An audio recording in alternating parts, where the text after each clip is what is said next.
I hope आप सब लोग ठीक ठाक होंगे, खैर खैरियत से होंगे, घर में भी सब ठीक होंगे आपके।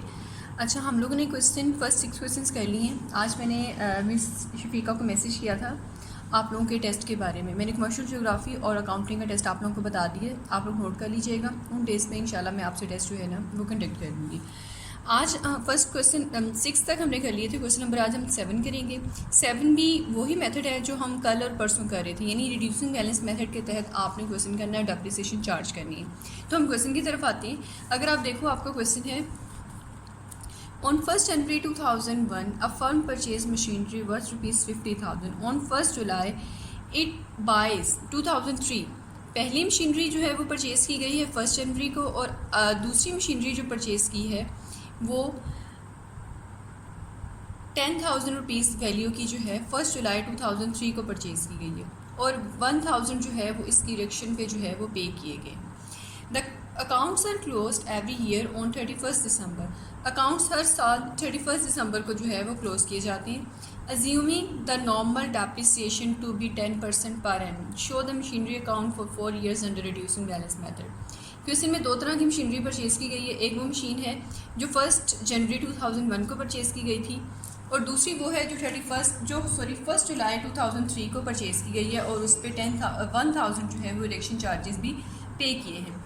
आपने रिड्यूसिंग बैलेंस मेथड को यूज़ करते हुए डेप्रिसिएशन चार्ज करनी है, और 4 सालों के लिए कंपनी का मशीन अकाउंट भी बनाना है। तो हम स्टार्ट करते हैं। फॉर्मेट मैंने बना लिए। डेबिट साइड में हम पुट करेंगे वैल्यूज़। आपको मालूम है, अब मैं आज आपको एंट्रीज नहीं करवाऊंगी क्योंकि मुझे उम्मीद है कि आप लोगों की ग्रिप हो चुकी होगी। हम वर्किंग में एंट्रीज नहीं करेंगे। ओके, तो जब एसेट परचेज़ किया जाता है, फर्स्ट मशीनरी परचेज़ की गई है 1 जनवरी 2001 को। मशीनरी जब परचेज़ की जाती है, आपको मालूम है एसेट आपका इंक्रीज़ हो जाता है और बैंक अकाउंट क्रेडिट। अब क्योंकि हम मशीनरी का अकाउंट बना रहे हैं, हम यहाँ पे वैल्यू पुट करेंगे bank accounts which is 50,000।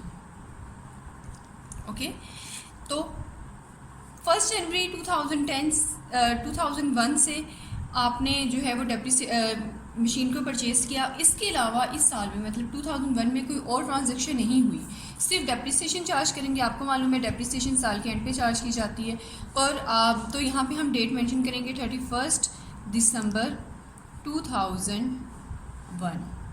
Depreciation जब चार्ज करते हैं तो डेप्रिसिएशन आपको मालूम है आपका एक्सपेंस होता है। ये ऐसा एक्सपेंस है जो आपके एसेट की वैल्यू को डिक्रीज़ कर देता है। तो एक तरफ तो डेप्रिसिएशन डेबिट होगा क्योंकि एक्सपेंस इंक्रीज़ हो रहा है, और क्रेडिट क्या होगा, मशीन या एसेट अकाउंट आपका क्रेडिट हो जाएगा। तो जब हम मशीनरी अकाउंट बनाएंगे तो आप वैल्यू पुट करेंगे डेप्रिसिएशन के हेड की, डेप्रिसिएशन अकाउंट। अब क्योंकि उसने आपसे कहा रेट 10% है और रिड्यूसिंग बैलेंस मेथड है, हम बुक वैल्यू पे ही लेंगे। पहले साल में तो वैसे ही आपने इस पे ही डायरेक्ट चार्ज करनी है। 10% है तो 10 डिवाइडेड बाय 100। अब क्योंकि 50,000 इंटू 10 डिवाइडेड बाय 100 5,000। अब क्योंकि आपने पूरे साल इसको यूज़ किया, साल के एंड पे हम डेप्रिसिएशन चार्ज कर रहे हैं, तो हमें मंथ्स लेने की ज़रूरत नहीं है, हम सिर्फ रेट अप्लाई करेंगे। तो डेप्रिसिएशन विल बी 5,000। ओके, और कोई ट्रांजैक्शन नहीं है तो हम अकाउंट्स को क्लोज कर देंगे।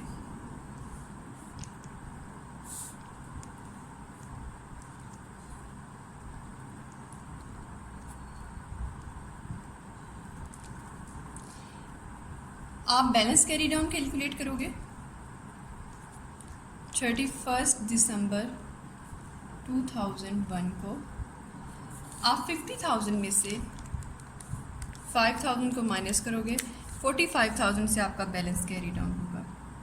पहला साल मुकम्मल हो गया। हमने पहले साल में देखा कि एसेट की वैल्यू में कितना डिक्रीज आया, 5,000 से। अब दूसरा साल स्टार्ट होगा। दूसरा साल स्टार्ट होगा आपका 1 जनवरी 2002 से। पिछले साल का जो क्लोजिंग बैलेंस है वो इस साल के लिए मशीन का बैलेंस ब्रो डाउन होगा 45,000।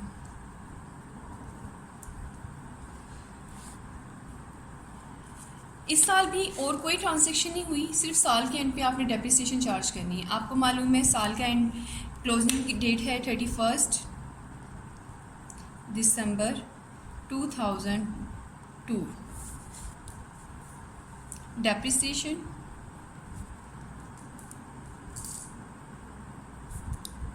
अकाउंट। अब आपने बुक वैल्यू पे चार्ज करनी है। 45,000 आपकी दूसरे साल में वैल्यू थी। स्टार्ट में जब आपने साल स्टार्ट हुआ आपके पास 45,000 की वैल्यू की मशीनरी मौजूद थी। आपने क्योंकि इसको इस्तेमाल में यहाँ से बुक वैल्यू पे आपने चार्ज करनी होती है। जब आपका साल स्टार्ट हुआ था वैल्यू थी 45,000 से हमने देखना था कि मज़ीद कितनी वैल्यू जो है वो साल भर मशीनरी को इस्तेमाल करने से डेप्रिसिएशन चार्ज करनी थी। तो हम 45,000 की वैल्यू पे लेंगे 10% 4500, यानी दूसरे साल में एसेट जो आपने यूज़ किया मशीनरी को 45,000 से उसकी वैल्यू में डिक्रीज़ हुआ और कोई ट्रांजैक्शन नहीं हुई तो ज़ाहिर है हम बुक्स ऑफ अकाउंट्स को क्लोज़ कर देंगे।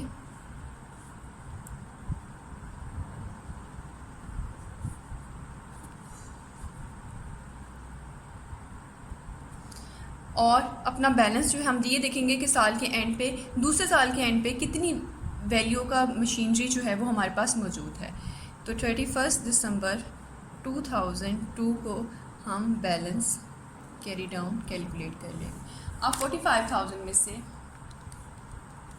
माइनस करेंगे 4500 को, आपके पास बैलेंस आएगा 40,500।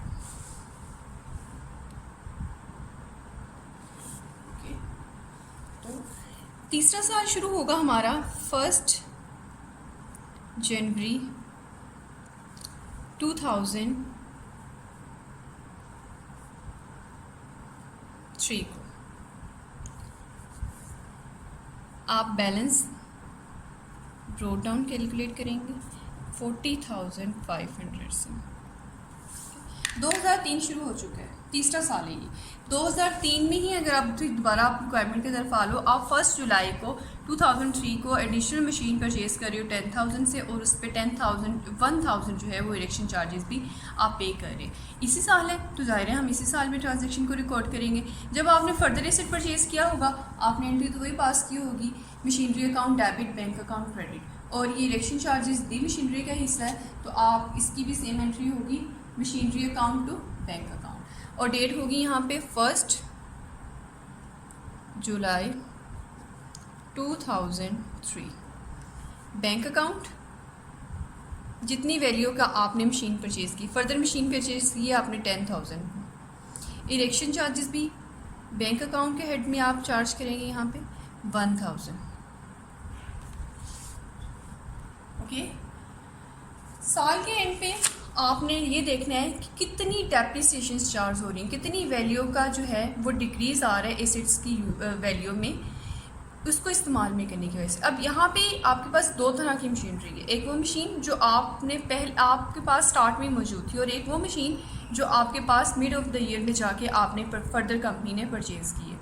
तो डेप्रिसिएशन हम वर्किंग में कर लेते हैं इसकी। जो आपकी 1 जनवरी की डेप्रिसिएशन है वो तो आपने पूरे 12 महीनों की ज़ाहिर चार्ज करनी है, और जो आपने 1 जुलाई को मशीन परचेज़ की है तो डेप्रिसिएशन ऑन 31 दिसंबर 2003। पहली जो मशीनरी है फर्स्ट मशीनरी, उस पर तो ज़ाहिर है आपने 40,500 पे चार्ज करनी है 10%। और जो दूसरी मशीनरी आपने 1 जुलाई को परचेज़ की थी इस पर हम देखेंगे कि इसका 1 जुलाई से 31 दिसंबर तक कितना डिक्रीज़ आ रहा है वैल्यू में। तो आपने 6 माह के लिए उसको इस्तेमाल किया, यानी 1 जुलाई से लेके 31 जुलाई, अगस्त, सितंबर, अक्टूबर, नवंबर एंड दिसंबर। तो ये 6 माह थे, वैल्यू है 11,000।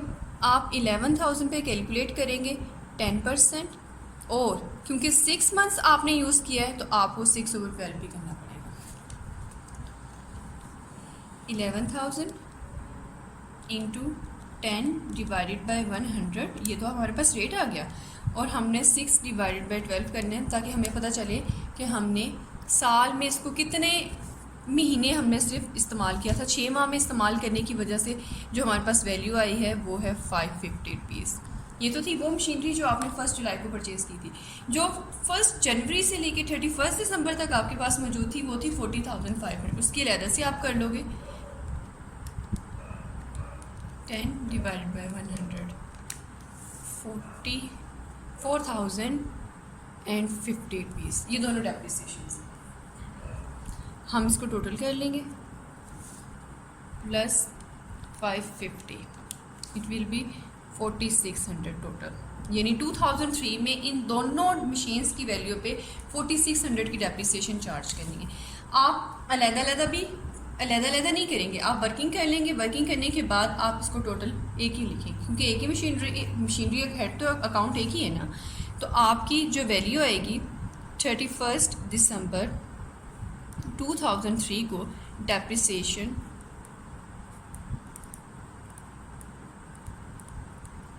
4600, ओके। और कोई ट्रांजैक्शन नहीं हुई तो हम बुक्स ऑफ अकाउंट्स को क्लोज कर देंगे। 51,500 आप इसमें से माइनस करेंगे डेप्रिसिएशन को 4600, तो आपके पास जो बैलेंस होगा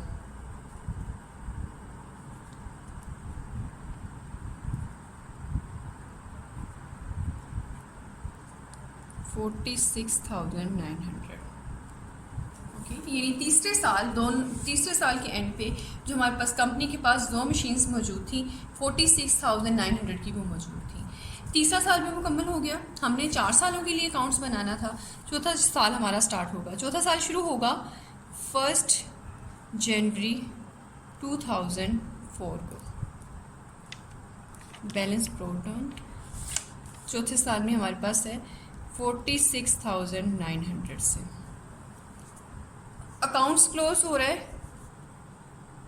31 दिसंबर 2004 को। कोई हेड नहीं और कोई ट्रांजैक्शन नहीं हुई इस साल मशीनरी के अकाउंट में। सिर्फ डेप्रिसिएशन चार्ज करनी। हमने ये देखना है कि कितनी वैल्यू से हमारा मशीनरी जो है वो कम हो रही है, कितना इस्तेमाल में लाने की वजह से कितना एक्सपेंस उसका चार्ज हो रहा है। तो हम डेप्रिसिएशन की वैल्यू कैलकुलेट करेंगे।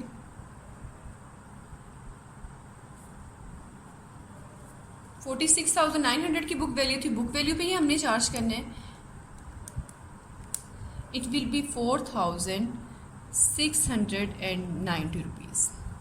और कोई ट्रांजैक्शन नहीं हुई इस दौरान, ना कोई फर्दर मशीनरी परचेज़ की गई है, ना हम उस पर अलग से डेप्रिसिएशन चार्ज करेंगे। हम बुक्स ऑफ अकाउंट्स को क्लोज कर देंगे।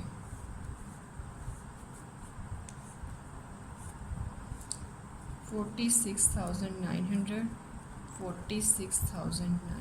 आप इसमें से अपनी डेप्रिसिएशन को माइनस करेंगे तो हम ये देखेंगे कि चौथे साल के एंड पे जाके हमारे पास कितनी वैल्यू की मशीनरी जो है वो मौजूद है।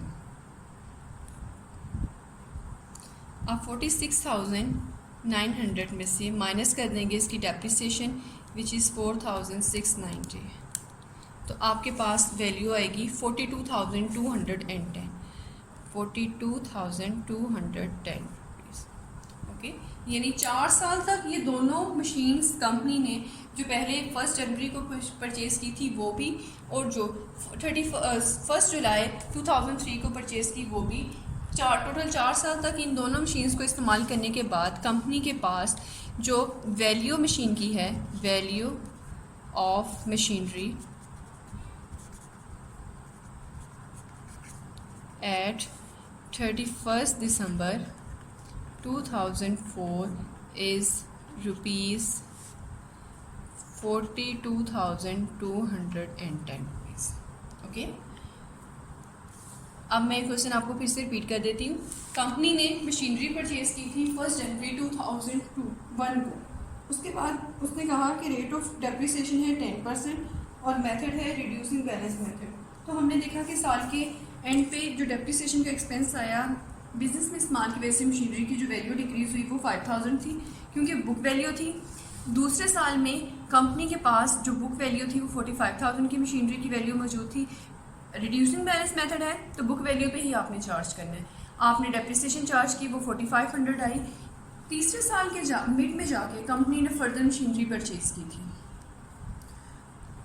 उसको हमने नोट किया। उसके बाद इस साल के एंड पे, क्योंकि अब कंपनी ने 2 तरह की मशीनरी इस्तेमाल की है तो हमने दोनों की डेप्रिसिएशन चार्ज कर दी। हमने वर्किंग में जाके देख लिया कि जो पहली मशीनरी है उसकी बुक वैल्यू है साल के एंड पे 40,500 से स्टार्ट था, तो हम ज़ाहिर इस पर चार्ज करेंगे तो 4,050 की उसकी डेप्रिसिएशन होगी। दूसरी जो मशीनरी थी वो क्योंकि मिड में जाके परचेज़ की थी, उसकी टोटल कॉस्ट थी 11,000, उस पर हम 10% लेंगे और उसको 6/12 से डिवाइड करेंगे, क्योंकि वो 6 मंथ्स तक सिर्फ जो है 6 माह तक जो है कंपनी के इस्तेमाल में रही है, तो हमने 6 माह का ही उसका एक्सपेंस चार्ज करना है। वो 550 था टोटल हमने चार्ज किया, दोनों मशीनरी पे 4600 आई। चौथे साल के शुरू में जाके कंपनी के पास 46,900 की वैल्यू से मशीनरी मौजूद थी। पूरे साल 46,900 की वैल्यू की मशीनरी को जब इस्तेमाल किया गया तो कंपनी ने जो डेप्रिसिएशन का एक्सपेंस आया वो 4,690 था। उसके बाद पता चला कि कंपनी 4 सालों तक जब दोनों मशीन्स को इस्तेमाल करती रही है तो कंपनी के पास जो मशीनरी थी 42,210 रुपीज़ की मौजूद थी। क्वेश्चन आपका कंप्लीट हो गया, आपने इसकी प्रैक्टिस करनी है, ठीक है। जो कल का क्वेश्चन है उसमें भी मेथड आपका यही है, लेकिन वो अब ज़रा थोड़ा सा और चेंज होगा, यानी अब नए मेथड के क्वेश्चन जो है वो भी शामिल होते जा रहे हैं, वो इंशाल्लाह हम कल डिस्कस करेंगे। तो कल तक के लिए अल्लाह हाफ़िज़।